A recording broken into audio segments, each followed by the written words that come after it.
जय हिंद।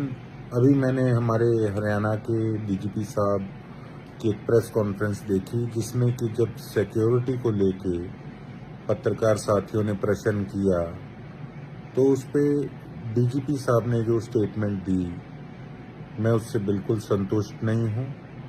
उसमें डीजीपी साहब ने कहा कि जिसने मुझे कॉल करके गाली गलौज करी वो मेरा पुराना साथी था। बिल्कुल गाली गलौज हुई। देखो, आधी रात को 2 बजे किसी का कॉल आए और कोई आगे से इस प्रकार से अब्यूजिंग लैंग्वेज इस्तेमाल करे तो स्वाभाविक है आगे से उसे उसी हिसाब से उसी की भाषा में व्यक्ति जवाब देगा। मैंने भी दिया और उसमें मुझे पहले पता भी नहीं था कि वो शख्स आखिर बोल कौन रहा है। 2-3 कॉल आई, तीसरी कॉल में जाके जो है मैंने वो रिकॉर्ड किया कि आखिर ये इंसान है कौन। तो सर, बात ये है डीजीपी साहब कि आपने कहा कि ये कोई टेररिस्ट कॉल नहीं थी। ये तो मैंने भी नहीं कहा कि टेररिस्ट कॉल थी। बिल्कुल ये किसी भी टेररिस्ट की, किसी गैंगस्टर की कॉल ये नहीं थी। यही बात मैंने कही। आपने कहा कि ये मलोट का साथी था, ये सिरसा का साथी था।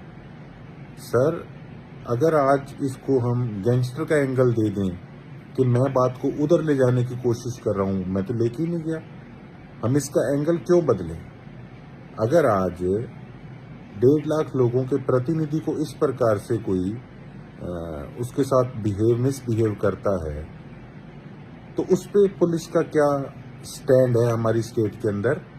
सर, हम ये जानना चाहते हैं कि अगर एक एमएलए के साथ इस प्रकार से बिहेवियर होगा तो आम आदमी को तो कोई किसी को भी कॉल करके कोई कुछ भी कही दे। क्या ये सीरियसनेस हमारे पुलिस प्रशासन की, हमारे लोगों के प्रति है? चलो, वो तो साथी मेरा पुराना था, कोई हम में विवाद नहीं था।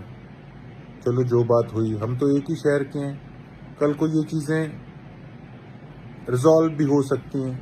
लेकिन ये पुलिस प्रशासन पे आज उनकी कार्य प्रणाली पे प्रश्न चिन्ह खड़ा हो गया कि कितनी लाइटली आज पुलिस प्रशासन इन चीजों को ले रहा है। और क्या इस प्रकार से हमारा हरियाणा प्रदेश के लोग अपने आप को सुरक्षित महसूस कर सकते हैं? और अगर कल को इस प्रकार से कोई किसी के साथ बात होती है तो उसकी जिम्मेवारी फिर किसकी होगी? मैं अपनी बात नहीं कर रहा कि अगर किसी के साथ भी इस प्रकार से कोई बात होती है तो क्या हम उस चीज़ की वेट करेंगे कि अगले का किसी का नुकसान हो तो उसके बाद फिर कार्रवाई की जाएगी? तो इससे पता लगता है कि आज हम सीरियस होके इन चीज़ों पे पुलिस प्रशासन अपनी कार्रवाई नहीं कर रहा। सर, हमारी आपसे यही उम्मीद है कि सही ढंग से बिल्कुल फेयर जो काम है वो होना चाहिए, जिससे कि हमारे प्रदेश के लोग जो हैं वो अपने आप को हरियाणा के अंदर सुरक्षित महसूस करें। धन्यवाद। जय हिंद।